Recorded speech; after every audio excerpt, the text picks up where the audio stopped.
అసలు ఏం జరిగింది ఆ రోజు పరిటాల రవీంద్ర గారు చనిపోయి? మనం ఊరికి వల్ల ఏదన్నా తినేసేసి బయలుదేరదాము అని అన్నాడు. ఏ ఊరికి పోవాలన్నారు? బాగా సీరియస్ గా డిస్కషన్ జరిగింది. ఖచ్చితంగా చంపుతారు, వదిలిపెట్టరు. మరి మీరు చెప్పలేదా 2 రోజులు ఎక్కడైనా తల దాచుకుంటామని? మళ్ళీ ఫోన్ చేశాడు మార్నింగ్, నేను వస్తాను అన్నాడు. అదేం నీకేం పొద్దుపోలేదా, వస్తనే లేదు, నువ్వు రావద్దు.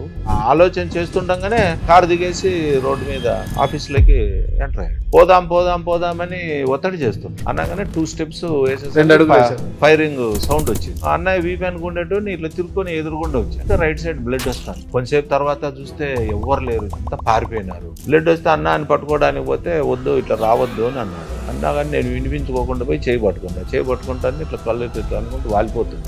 గన్ మ్యాన్స్ అని గట్టిగా అరిశాను. అరిస్తే అతను 4 ఇట్లా కొరికి ఇట్లా వెపన్ పెట్టాడు నాకు డైరెక్ట్.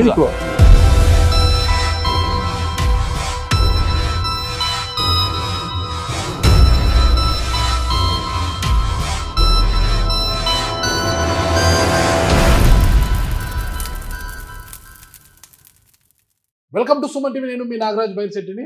నమస్తే సుబ్రహ్మణ్య గారు. నమస్తే. మీ జీవిత జర్నీలో మిమ్మల్ని చాలా బాధ పెట్టిన సంఘటన కావచ్చు, మీరు మర్చిపోలేని సంఘటన ఏదైనా ఉందంటారా? రవి అన్న పరిటాల రవీంద్ర గారు చనిపోయింది. అసలు ఏం జరిగింది ఆ రోజు పరిటాల రవీంద్ర గారు చనిపోయే ముందు మనం ఊరికి వల్ల ఏదో తొందరగా ఏదన్నా తినేసేసి బయలుదేరదాము అని అన్నాడు. ఏ ఊరికి పోవాలన్నారు? వెంకటాపురం. ఇంట్లో నుంచి కారు బయటకు వచ్చిన వాళ్ళ నుంచి వెంకటాపురం ఊరు ఇల్లు వచ్చే వరకు కూడా ఇద్దరు బాగా సీరియస్ గా డిస్కషన్ జరిగింది. పరిస్థితి ఏంటంటే ఖచ్చితంగా చంపుతారు, వదిలిపెట్టరు. మీరు చెప్పలేదా ఎక్కడైనా తల దాచుకుంటామని? అని చెప్పాడు. ఈవినింగ్ వరకు ఉన్న తర్వాత నెక్స్ట్ డే మండే మీటింగ్ ఉంది ఇక్కడ మాకు, ఇక్కడ అనంతపురం జిల్లా మీటింగ్. సరే రేపు మీటింగ్ ఉంది కదా, నువ్వు వెళ్ళు, నేను రేపు వస్తాను అని అన్నాడు. నువ్వెందుకు వస్తున్నావు రేపు మీటింగ్ కి? వాళ్ళకి ఏదైనా మంచి చెడ్డలు చూడడానికి ఏర్పాట్లు, భోజనాలు అన్ని నేను వెళ్తాను కదా, నేను దగ్గరుండి చూసుకుంటాను, నువ్వు రావద్దు అన్నా. నేను బయలుదేరి వచ్చేసిన అనంతపురం. మళ్ళీ ఫోన్ చేశాడు మార్నింగ్, నేను వస్తాను అన్నాడు. అదేం నీకేం పొద్దుపోలేదా, వస్తనే లేదు, నువ్వు రావద్దు. పార్త ఎక్కడున్నాడు అని అడిగాడు. పొద్దున్నే 7 అయింది, ఇంట్లో ఉంటాడు అన్నా. సరేలే ఎట్లయితేను అని ఫోన్ కట్ చేశాడు. పార్తకు ఫోన్ చేసి వెంటనే నువ్వు వస్తానంటే రావద్దు అని చెప్పి అన్నయ్య అని చెప్పేసి నేను వెంటనే లేట్ చేయకోకుండా పార్తకు ఫోన్ చేశా. పార్తకు ఫోన్ చేస్తే ఏం శుభు అన్నాడు. పార్త అన్నయ్య వచ్చేటట్టుంటే రావద్దని చెప్పు, పరిస్థితి బాగాలేదు, సీరియస్ గా ఉంది అని చెప్తే కాన్లే శుభు అన్నాడు. అంటే వెంటనే ఫోన్ చేశాడు. ఫోన్ చేస్తే పార్త కూడా రావద్దన్నా, ఎందుకులే, అవసరం లేదని చెప్పాడు. చెప్పినా వినకుండా వచ్చేసాడు. మేము పార్టీ ఆఫీస్ లో ఉంటే హనుమంతరాయ్ చౌదరి పార్టీ జిల్లా అధ్యక్షుడు, ఇట్లా అన్నయ్య ఫోన్ చేసిండే వచ్చినాడు అని అన్నాడు. అంటే ఏ నెంబర్ నుంచి చేశాడు, ఊర్లో ఉన్నాడు కదా అన్న. అంటే నెంబర్ చూపించాడు. ఇది 9848079333 అని అన్నది నెంబర్ పడింది. ఏంట్రా ఊర్లో ఉంటే సెల్ రాదు కదా, ఆలోచన చేస్తుండగానే కారు దిగేసి రోడ్డు మీద ఆఫీసులోకి ఎంటర్ అయ్యాడు. మామూలుగా వచ్చాడు. 10 నిమిషాలకు పోతానులే, ఏదో అర్జెంట్ ఏదో మాట్లాడేది పని ఉంది శోభాతోను, పోదామని ఒత్తిడి చేస్తుంది. సరే నేను ఇంటికి వెళ్తున్నాను అన్నాడు. మళ్ళీ ఇట్లా వెనక్కి చూసి సుబ్బు పద అన్నాడు. నీదే లేట్ పద అనగానే 2 స్టెప్స్ వేసేసరికి ఫైరింగ్ సౌండ్ వచ్చింది. సౌండ్ రాగానే ఫస్ట్ అన్నయ్య రియాక్ట్ అయ్యాడు. ఇట్లా చెవులు మూసిపెట్టుకొని గన్ మ్యాన్స్ అని గట్టిగా అరిశాడు. ఏమయ్యా మీ వెపన్ ఏమన్నా మిస్ఫైర్ అవుతుందేమో, వెపన్స్ డౌన్ చేయండి అని అనుకుంటూ నేను అన్నయ్య వీపు అనుకుండేటు ఇట్లా తిరుక్కొని ఎదురుగుండా వచ్చాను. ఎదురుగుండా వస్తే రైట్ సైడ్ బ్లడ్ వస్తాను. షాక్ అయ్యా. అప్పటికే వెనక నుంచి బుల్లెట్ దూరింది వీపులో, వెనకల నుంచి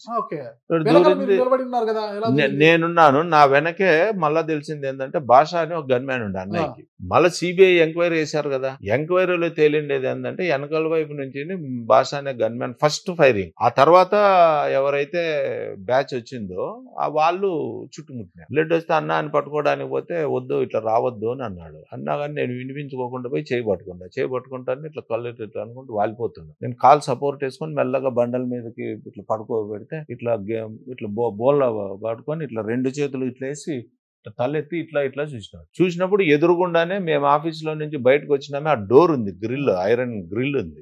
ఆ డోర్ లో మొద్దుసీను నించొని ఇట్లా స్టెప్ వేసి ఫైర్ చేస్తున్నాడు. అప్పుడు సీను చూసిన, మొదసీను అనేటు చూడడం ఫస్ట్ టైం.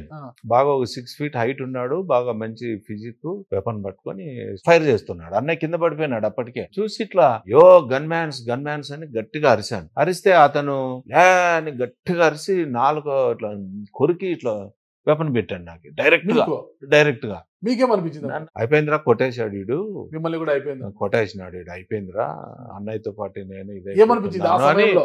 వెపన్ అప్పుడు పెట్టినప్పుడు ఇంకేం స్కోప్ లేదు, ఇంకేం చేసేకి లేదు. కళ్ళు మూసుకొని కొంచెంసేపు పోయిన తర్వాత ఇట్లా కళ్ళు తెరిచి ఇట్లా చూస్తే వాడు పోతున్నాడు, ఇట్లా స్ట్రైట్ గా డోర్స్ ఉన్నాయి, రవి గారి మీద కాల్పులు జరిపేసి పోతున్నాడు.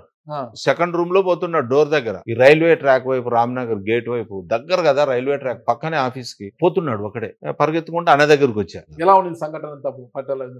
అంతా దాదాపు 400-500 మంది మీటింగ్ వచ్చారు, గందరగోళం, అరుపులు, కేకలు, స్మోక్ బాంబ్స్ వేసినారు బయట, ఎవరెవరికి కనిపించట్లే, అంతా పారిపోయినారు. కొంతసేపు తర్వాత చూస్తే ఎవ్వరు లేరు, చల్లా చెదురుగా చైర్లు అన్ని పడిపోయినాయి, అన్నీ ఎల్లో చైర్స్. బ్యాచ్ ఒక్క గన్ మ్యాన్ కూడా ఒక బుల్లెట్ కూడా ఫైర్ చేయలేదు. అప్పట్లోపల వదిన వచ్చింది, ఇంకా అందరూ వచ్చారు. అంటే ఇక్కడ పడింది మెయిన్ గా, వెనక నుంచి వీపులో పడి ఇట్లా హోల్ బయటకు వచ్చేసింది. కళ్ళల్లే కాల్చారంటారు కదా, అది కింద పడిపోయిన తర్వాత వాడు ఆడ నించుని కాల్చినాడు కాబట్టి కళ్ళలే కాల్చినాడు. కళ్ళలో ఏమో డైరెక్ట్ గా బుల్లెట్లు ఏమో దూరింది. ఒకడే ఉన్నాను, ఏడుస్తున్నాను, అన్నని చూసుకుంటా, మమ్మల్ని వదిలేసి వెళ్ళిపోయినావు అని చెప్పి వదిన, బాలాజీ అందరూ పరిగెత్తుకుంటూ వచ్చి కరుచుకొని ఏడుస్తున్నారు. ఓవరాల్ గా మీరు కూడా పట్టాల చావు అంచుల వరకు వెళ్ళి అలా వెనక్కి వచ్చారు. అంతే, ఎప్పుడు అది గుర్తొస్తా ఉంటుంది.